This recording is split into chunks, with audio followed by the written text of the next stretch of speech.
This conference will now be recorded. There you go. You're certainly welcome to, but I encourage you to keep listening. And if you want to keep it on just so you can see everybody, that's fine too. Engaged. So again, my name is Brandon Jones, top river keeper at the Top River Keeper Foundation. Got another staff member on here. Claire, you want to go ahead and introduce yourself?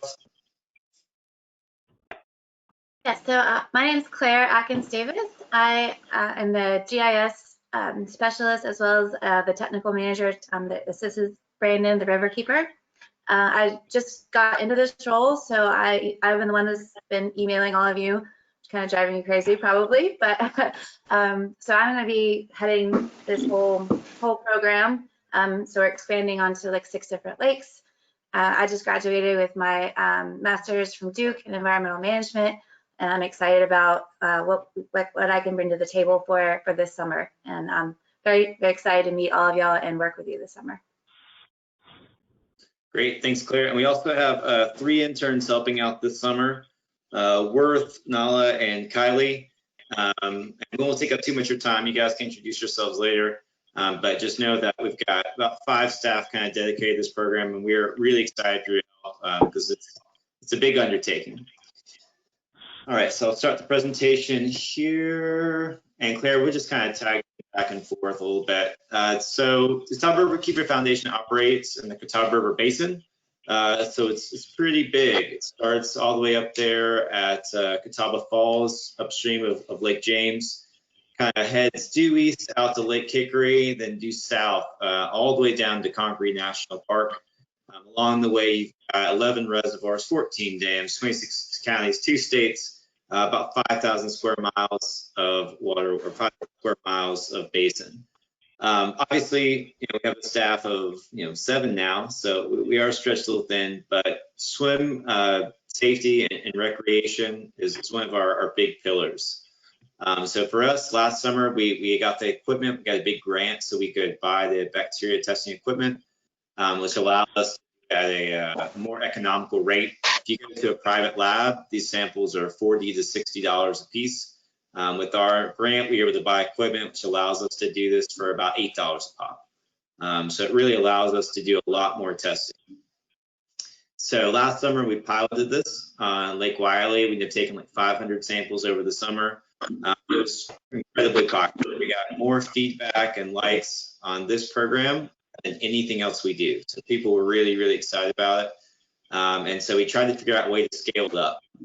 So that involves hiring more interns. We did a lot of fundraising dedicated to this. So we've had a lot of companies, individuals, Rotary organizations, and clubs. A lot of people have been donating possibly this summer. So once a week, we are going to be getting samples from Lake James, Hickory, Lake Norman, Mountain Island Lake, Lake Wiley, and Lake Wateree. At some point in the future, if we can get more money and this all works great, we'd love to expand out even further than that, but this will already be a huge step. We're going to be jumping from about 10 sampling sites to about 50. So this is going to be a lot of work, and this is why you guys are all here, because we can't be out every lake every week and get back within the hold times. And that's something we'll talk about a little bit later, is that these samples have to get back to the lab within a specific time frame.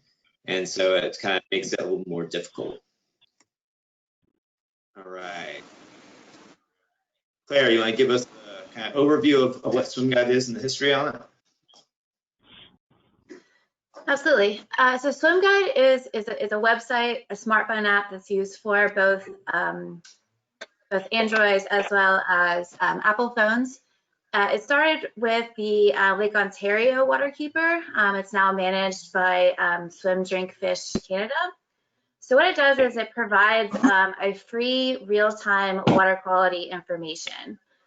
They have over 7,000 beaches, lakes, rivers, and swimming holes that all the different affiliates are sampling at, and it's used in over 10 countries. So it's a really important way to be able to look at these different areas to be able to get some very current data on the water quality conditions.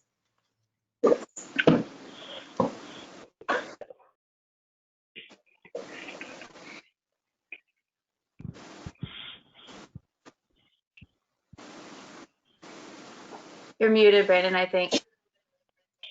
I make that mistake every single time. I should be better at it by now. So you might be asking yourself, why is the Riverkeeper Foundation doing this? Why is a small nonprofit getting private funds to go out and test the bacteria? Why isn't the government doing that? The answer is they kind of are, but they're not actually required to, so they don't. Under the IRACs, these organizations, DHEC and NCDEQ, and Charlotte Stormwater Services under a different program, are going to be required to do ambient monitoring. And so what that means is once a month, they go out to a representative number of sites. And what is representative is determined by the EPA. And then they give an average for the year. And so they're required to assess, is Lake Norman generally meeting those criteria? And if it is, then yay, hooray, fine. And if it's not, then they have to implement a plan to try and fix that. And that's the impaired waters list, if you ever heard that term thrown around. So what that list does and what their testing does is it gives you a really good kind of historical background. You can go back and look at years worth of monthly data and figure out most of the time, is it safe to swim or not? However, bacteria numbers, they fluctuate very rapidly. So if we have a sewer spill or a rain event, you'll see the numbers jump up from basically 0 to several thousand. And then within 3 or 4 days, they'll go back down to 0. And so when you're only sampling once a month, it doesn't really tell you if it's safe to swim today. So prior to this program, that was the most common call we get is, hey, you know, I'm going to go out and swim this weekend, or my grandkids are coming to town. Can we go out and jump off the dock? Is it safe to swim? And we'd have to tell people that, well, 15 miles away where the state samples, 83% of the time, it was safe to swim. And that's not really useful to most. They want to know their swimming spot, these popular locations for this weekend.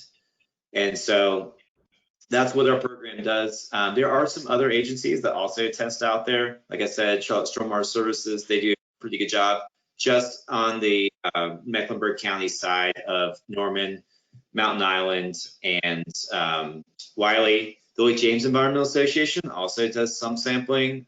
Generally, they don't do a lot of bacteria sampling, and they don't do it weekly.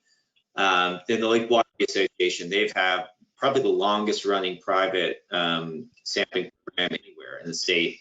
They've been collecting a lot of data too, but at this point, they also don't do bacteria data. So there's really kind of a void there. And like I said, once we got this grant, it really it enabled us to step into this.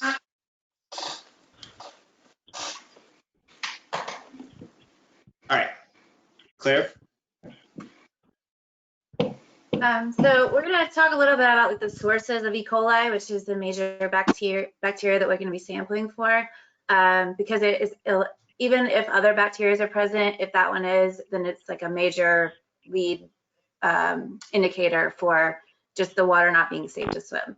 So there's several different sources of E. coli. One is the it's concentrated animal farming operations. So when you have large amounts of animals that are producing a lot amount of waste and they're in concentrated areas, it does get washed out into the streams, and it can be a big source of the bacteria. Another one is sewage spills. So we did have just one not too long ago close to Lake Hickory. Brandon can maybe talk a little bit more about that, but that is also a big issue with being a source of bacteria in the water where we'll be sampling. Another one is wastewater treatment plants. When they are with their operations, they can somehow, in their discharging permits, they can contribute to levels of bacteria that's unsafe to swim, as well as pet waste. So if you guys are ever like out walking your dog and don't have a bag, try to go back and get it, because you don't want to contribute to the issue. It's not a big contributor, but when you have a lot of dogs in a small amount of area, it's similar to the concentrated animal operations. That much waste, it's just a high contributor for E. coli to grow and be a issue for swimming. Yeah, so when you're in like a suburban area, in rural areas, it's generally going to be the concentrated animal feeding operations that are the #1 source. When you're in the city, it's normally sewer spills. All of our cities have aging infrastructure. They all have sewer spills. Hickory now has the record for 2020 with about 100,000 gallons 4 days ago. Charlotte had a 75,000 gallon one last summer. Every year, hundreds of thousands of gallons of raw sewage spilled in. And those are usually reported, but they're reported 24 hours later. So it's tough to issue swimming advice on that, especially if you're not doing a lot of sampling. So it's really, really important for us to get out there in these popular spots so we can try and catch these before people can get sick from them. And then again, with pet waste, that's just the one thing that you as an individual can really do yourself. When we sample near the dog parks, they're always terrible. Yeah, it's bad. So please do pick up after your pet. All right, so what are you actually going to be doing? Your job is pretty simple. We just need you to get the water sample. We're going to handle running it around. We're going to make sure you guys have the equipment. We're going to run everything to the lab. We're going to post all the results. But we actually need to get those water samples. And crucially, we need to get those water samples to our office in Charlotte within 8 hours of them being scooped up. During the 8-hour time, they need to be refrigerated and out of direct sunlight. So sometime after 8 o'clock, please go out to these spots that we've selected for you. And again, these are specific spots that we've been told or know that where the most people swim. So we cannot sample off everybody's dock, obviously. And so we try and pick the spots where we know that lots of people gather. These are public gathering places. Try and pick spots that you can actually get to. So like not way back in someone's private property or some cove or something like that. That's very difficult to navigate to. And also we look for spots where there's a potential source. So if we know like, hey, there's a wastewater treatment plant near here, or we know that, there's a creek coming in that has a lot of CAFOs upstream, those are all part of that site selection process. Throughout the summer, if we start getting weird numbers, we will alter that. So for example, if we start getting really high numbers at the cove, we will probably start sampling upstream of that and downstream of that to figure out, the plume and the source of that E. coli. So these are slightly flexible, but please, we really need you to go out to the spots that we've selected for the general good of the public. We also need a little bit more than just the water sample. We need a little bit of data. So, or in this case, we call it metadata. Really simple. We need your name, what time you got there and collected the sample. If it was cloudy or overcast, what the sky conditions were. The ambient temperature, so if it's like 100 degrees versus 80 degrees versus 60, you don't have to go out there with a fancy thermometer, but just like a general indicator. Sometimes these levels will be correlated with temperature. You want also want the water temperature or just No, that's okay, because we don't have enough thermometers to give out to everybody, and honestly, the water temperature is going to fluctuate so much based on the time of day that you get out there, because we're going to be sampling in the top 4 inches. That, yeah, and so you'll have a little logbook, and it will be prompted. It will say name, sky condition, time, site location. It'll have that for you, and you'll just fill it out. And then we need to get those samples hopefully by noon. That's going to give us our interns, Worth, Nala, and Kylie, and myself and Claire enough time to drive up, collect them from you, give you new samples for the next week, and then get back to the office, and then actually get them in the oven.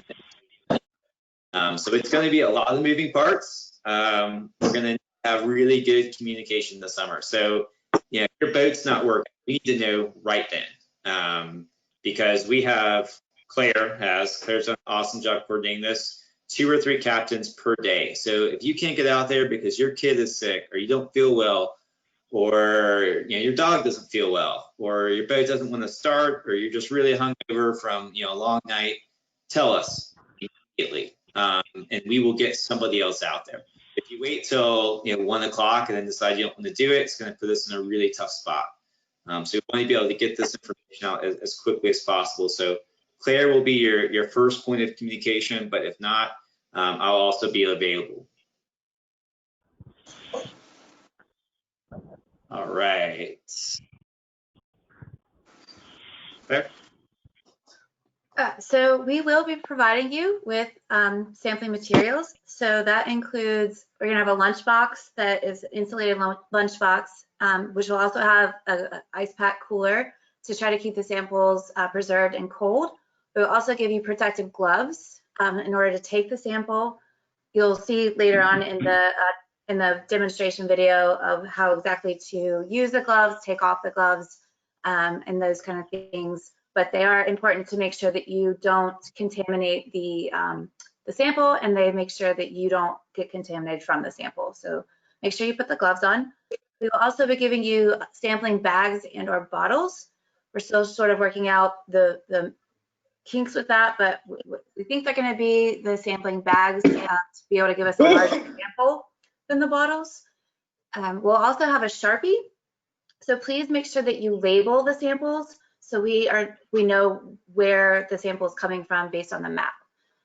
So we can give you can either write it out or you can just do just like a brief initial of where it is. We also provide a clipboard because we're going to give you a laminated map of the sampling locations. I know that you guys have them on your computer, but it's going to be really helpful, I think, while you're driving around to know, to more pinpoint the area that we would like you to sample at. And then we're going to provide you a Write in the Rain book. It's a data book. Those have not all come in yet, so we will, for the first couple of weeks, we'll be providing a data sheet. And like Brandon said, that's just going to include you just recording your name, the time of the sample collection, the weather, cloud cover, and the air temperature. All right, now we have a brief and we'll call it semi-professional to be a nice video I made. So I apologize in advance for my video editing skills. This is a new thing we're trying. All right, here we go.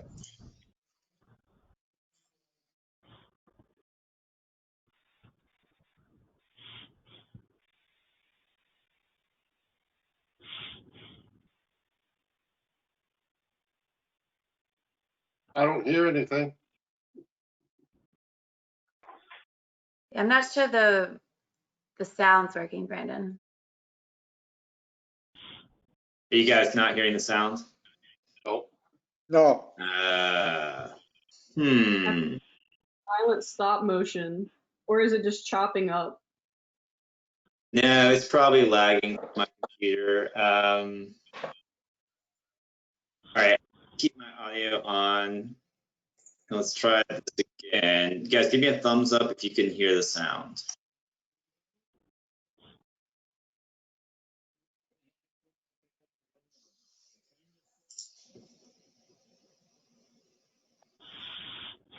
Let's try, oh, this is probably gonna make a really bad feedback loop. Let me try this.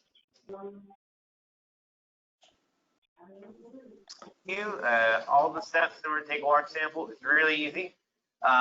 Every week you're going to be equipped with a cooler like this. Inside the cooler you're going to find several things we need. So depending on the week and what's available for us to use, you might have sample bottles that look like this, sample bags that will be like this. They come in lots of different sizes. These are called whirl packs. Or you might actually have a larger sample vial like this. So regardless of what type of container you have, it's always going to be the same though. So when you get out to your site, and we'll give you a map to show you exactly where to be at, we're going to pull out the logbook. Inside the logbook, you just want to mark the time, your name, the weather, and then if there's anything unusual, so if there were dead fish or a weird smell, or if the water was really cloudy or really clear, just any kind of brief notes, there'll be a little spot on the page for you to do that. Once you make your notes, you want to go ahead and put on some gloves. So this will both protect you in case there are some pathogens in the water, and also protect the sample to make sure that if you changed a dirty diaper recently or something like that, you're not going to contaminate the sample. So we're going to put on the gloves.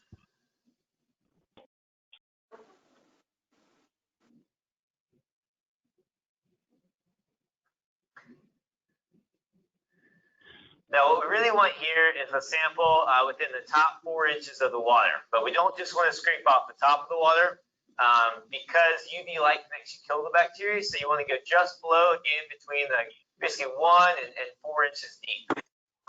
If you have a big jar like this, it's pretty easy. Just gonna reach over the side, pour it out like this, and just make sure it's mostly full. Cap it, put it back in the cooler. You've got a jar like this. These jars have a preservative in them, and so we want to make sure we're not spilling out too much of a preservative. They're also sealed, so you want to go ahead and tear off this. Make sure this doesn't float away into the water. Turn off the lid, and then you can see on these bottles we've got a 100 milliliter line. So we want to fill it carefully at an angle until we get up to that line.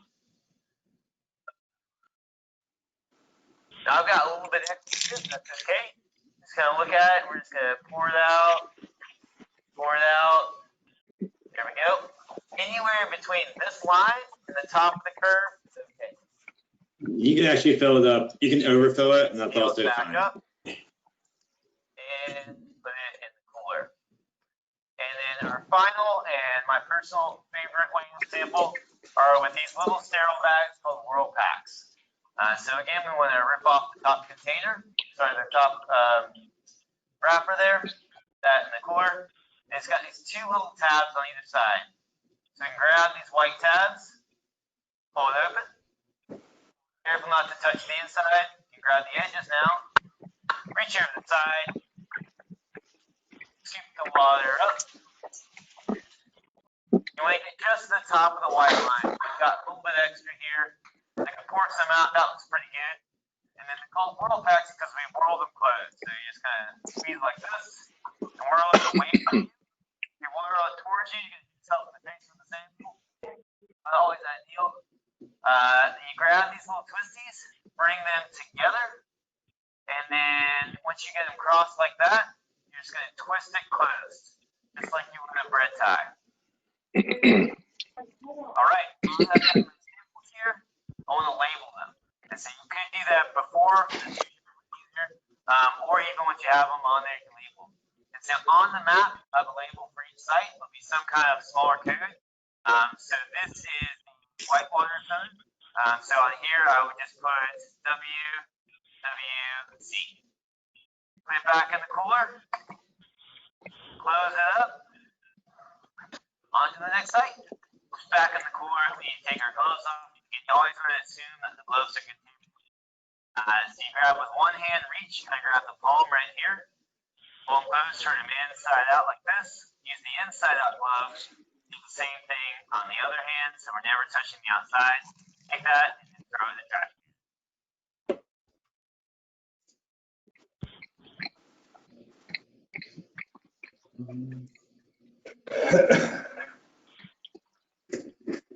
All right, so hopefully you guys could hear that and see that. Okay, can you guys hear me? Okay, good. So that will also be online, and you'll have that to reference. But it's really easy. We just need you to scoop water. That the tricky part is getting to all those sites. You know, we don't have 6 boats and 6 staff to go run it, so we really need your help. Just getting the water in the bags, labeled, and then back to the dock by noon. Let's see. All right, got the demonstration there. I don't know why this is showing up. There we go. Great. All right, Claire, you're up. They've seen enough of me. So who is SwimGuide for? So a lot of this is it's really to protect people that are really interested in swimming. It also gives you kind of a safe feeling when you're actually going in the water and your children and your grandchildren are going in the water. So it helps to reestablish the connection and inspire the needs to protect the river. And this is what you all are for, to help us inspire other people to care and also to protect the river and help do certain things that reduce pollution and educate and engage as well as protect. All right. And so once you guys, glad you found that picture, that's good. Once you guys get the samples back to the lab, this is where Worth and Nala really shine. They're going to take those 50-ish samples every week and then run several tests on them. So we'll use our YSI meter as well as the temperature, dissolved oxygen, pH, conductivity. We got somebody that's got some extra sound.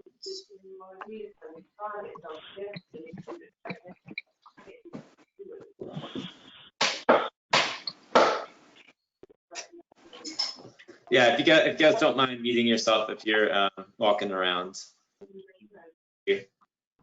So once it's back in the lab, we'll run several tests on it, and then we'll take the rest of the sample and then run it through the IDEX system, and that determines E. coli.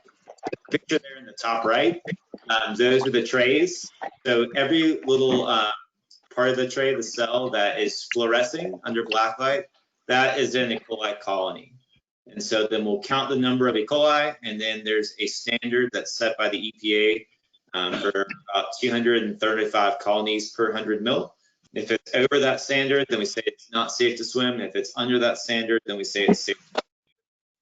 And that standard has been set, I think it ends up being about a 3% chance of getting sick as what they determine is acceptable. And though it's a key picture, Millie generally does not do the lab work, but she's a good master. Penny. All right. So you guys are obviously going to be out here helping us with the sampling. It might be that we have a ton of volunteers and you live on a really popular lake, and for some reason that person never backs out for 16 weeks straight and you never get the call. I don't anticipate that. I think we will have enough samples to go around where we will need everybody. But should that happen, or should you decide that you want to do more, there are plenty of opportunities. We are a member-based organization, and so please, if you're not already, become a member. Doing SwimGuide and doing your time will automatically make you a member. So if you give 2 hours of your time, you will automatically become a member, and that comes with perks throughout the year. You can also do other things. We're not right now because of social distancing, but generally throughout the year, we do need people to help us with cleanups, to help us with office work, to help us move our boats around. So there's tons of opportunities. And also just getting out there. That's something that you guys are probably already used to since you live near the water or you like to be out there. But going out on the water and promoting it and telling your friends how great Lake Hickory is, or how great Lake Roses is, how great the river is really important. So go ahead and brag a little bit, knowing that you're doing it for the river. Makes you feel a little better. And if you're into social media, please follow us, engage social media. A lot of our, some of our grants and our funding is based on popularity. And so that stuff really does help us down the road. We can go to a grantor and say, hey, we did SwimGuide last year.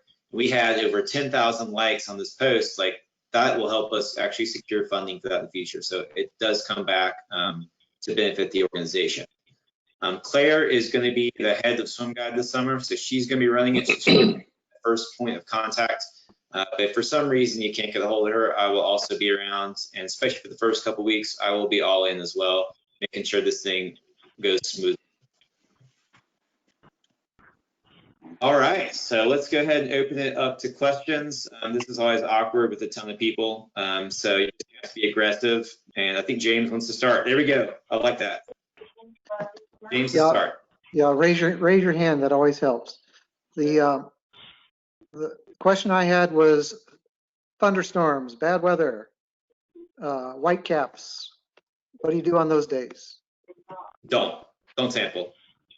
Do not put yourself at any risk at all to get these samples.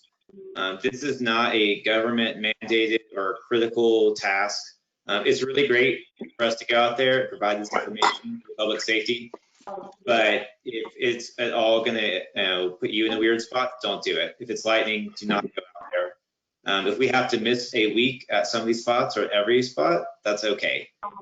Chances of people going out and swimming the next day are also pretty low in those cases. But yeah, that's a great point to raise, James. Do not put yourself or your boat in any risk for this program.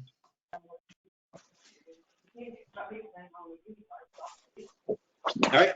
Anybody else? Anybody want to raise their hand or jump in? All right, Kathy. You're muted.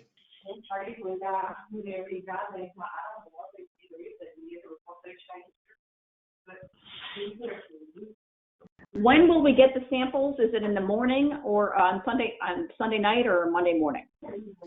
Yeah, so we are going to deliver, on Wednesday, 2 days from now, probably Claire and myself and maybe the interns as well are going to drive out and drop off these bags. Then we need you to go out on Thursday morning to get the samples. After that, when we come and get the samples from you on Thursday afternoon, we will give you the next week's supplies, unless you are not sampling the next week after that, in which case we will take all the supplies from you Thursday afternoon, and then we will drive them over to the next person. If that makes sense. So you will have the supplies before your sampling run. Most weeks you'll have them a week before. This first week we will get them to you on Wednesday, the day before. But we would like this to start Thursday morning this week and out on the water between 8 and noon. Back by noon if at all possible. There's a little wiggle room there, but just 8 to noon is the time to sample every Thursday morning. And that is why I decided to group things the way that I group them with the scheduling, just to make it a little easier on the logistics of getting the sampling equipment to people and retrieving it. So if you were able to sample like a 4 weeks at a time at least, that's why you were chosen as a priority. So it wasn't in any reason to like disregard anybody, but it was just the ability for you to sample multiple weeks at a time, because it just makes it easier on us to not have to drive them around to different places every week. How close to shore do you want us to get? So the ideal sampling location is going to be wherever people are in the water. So if people generally swim in the water 20 feet out, then right there. Obviously, if people are, really close to shore, if there's a sandbar, if there's some reason you can't get there, just get as close as you can. But we want a representative sample of where people are most likely to swim at that spot. That's also why we're sampling in the top 4 inches of the water column. And that's going to be where people have the most exposure with their eyes and mouth. They're going to be right there at the surface.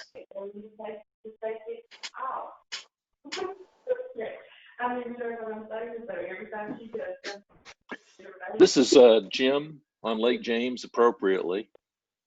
And I've submitted some dates that I'm available, but I've not received any feedback as to what the schedule will be.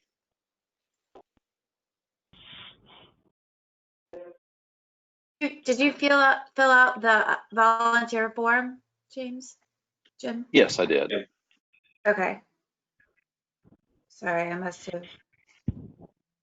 I will send out the map and the schedule to you. I have the map, but I did not get the schedule. Okay, I will send you the schedule right now. Thank you. This says Lindsay, I'm not on the video. I have a question. Go ahead. So I'm on Lake Wiley, and I'm looking at the map, and I'm guessing and I haven't driven it, but it's probably somewhere in the neighborhood of 2 hours to do the loop on the lake.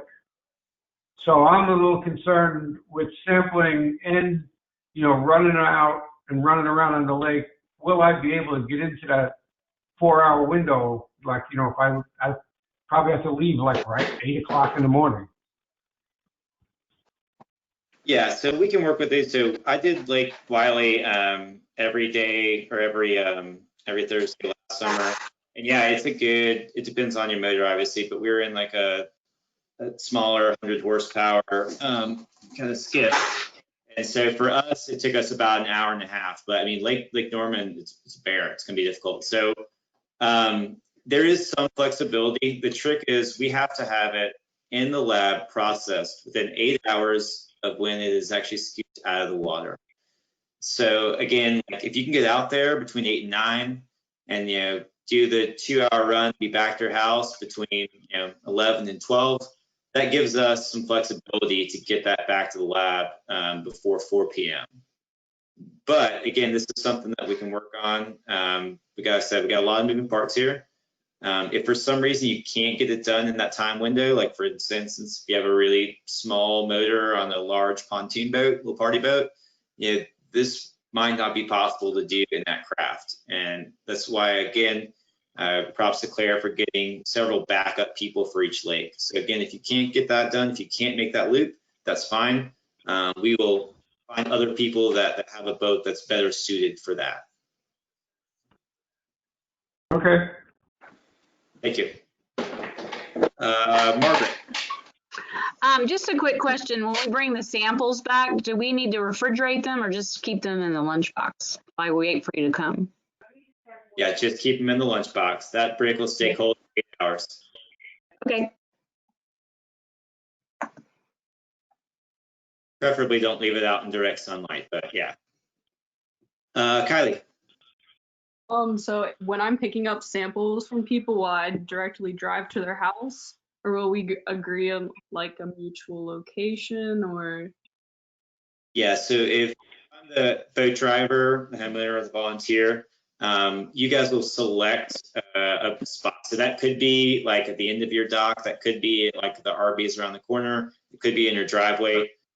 We do want to maintain social distancing, so it will be a drop off, don't go up and shake hands and hug and high five about how great it was. And then Kylie will also supply you with some bleach, and you'll be able to wipe that down. If it's a refill, you'll just take the samples out of the cooler and give them new fresh vessels for the next week. And if it's the last week for that person, then you'll wipe the entire thing down and then move it to the next person. And just to touch on that, I hope with that the address that everybody filled out on the Google Forms, I just want to double check and make sure that that is where you want Kylie and or the other interns, Worth and Nala, to drive to pick this up. Just because that's the only data that I have and what address to bring them. So if that's not correct, what you filled out on the Google form, please let me know, because that they're going to go to that spot. Or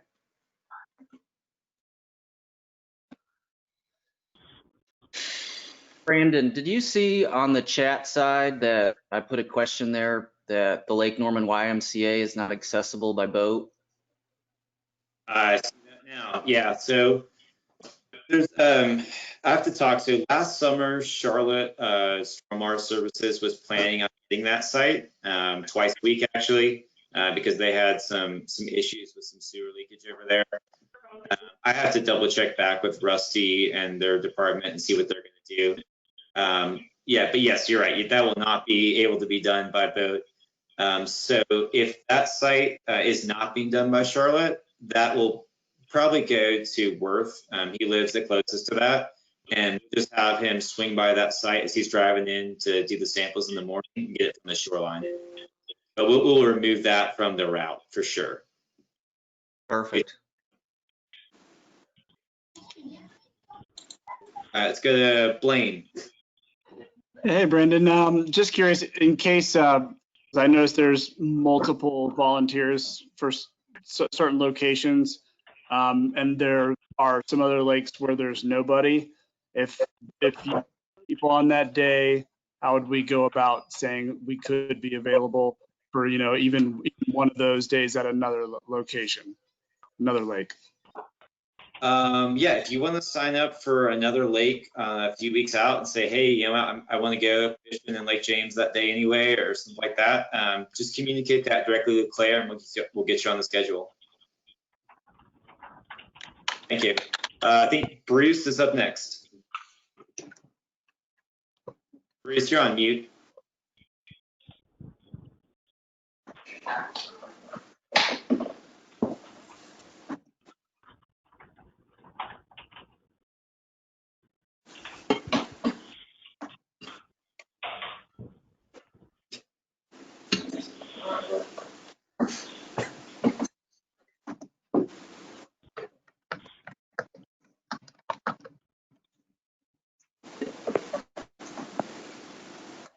Still muted.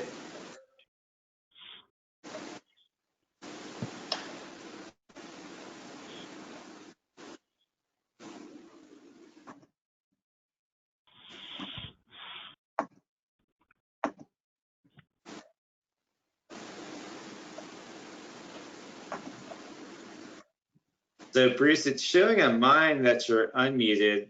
Yeah, he's and unmuted. It might just be that your microphone is not working. Bruce, if you just want to type your question into the chat box, and we'll get it next. All right, well, Bruce is working on that. Anybody else? Kathy. Hey, it's Kathy. Yeah. How can we get the, are we going to get some kind of way to call our people if for some reason something comes up? I feel like I'm a captain for several days in Lake Wiley, and then I'm on call as well. And so is there going to be a phone log or something that we can use to reach out to people? Yeah, so you'll reach out to Claire first, and then if you can't get Claire, you'll reach out to me. Got it. I will provide all of my contact information, including my phone number, to all you guys as well. Right. So I wouldn't call any of the other people. I just make sure I call Claire, and Claire will call somebody else. Yeah, for now. It might get to the point where everybody's really comfortable with everybody. You guys just start trading phone numbers. But to start off with, we'll kind of run it through that hierarchy.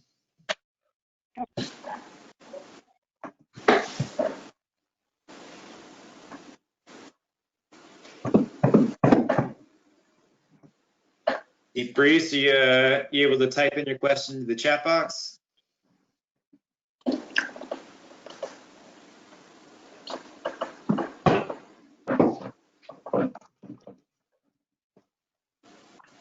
All right. Well, Claire, do you have the contact information for Bruce? All right. Yes. Yeah. So we will get to your question, Bruce, at some point. I promise. If you can't get this working right now. Does anybody else have any other questions? All right. Well, hey, thank you guys so much for being here. I really appreciate it. We are really, really looking forward to the program this summer. Claire and I will be in touch with you, and we will have this stuff dropped off to you on Wednesday. We'll be organizing those drop-off times. All right. Oh, sorry. Or that's a wave. I got it. No, I see now. I do have one question. Okay. What time Wednesday? Because I have to, I'll be in Rock Hill at 2. Yeah, so we will try and coordinate with you, but it might just be dropped off on your porch. And we'll just take our chance with the porch pirates. Nothing in there is going to be time sensitive or weather sensitive. So We don't have any porch pirates down here. perfect. Lucky man. All right. Thanks again, everybody. Really appreciate it. Looking forward to working with you this summer to make the river a little bit safer for everybody. Thank you. Yes, thank you guys, and please reach out to me with any other questions that you think of later on, or any apprehensions you might have. I'll send my number out to everybody, but also feel free to email me with any issues.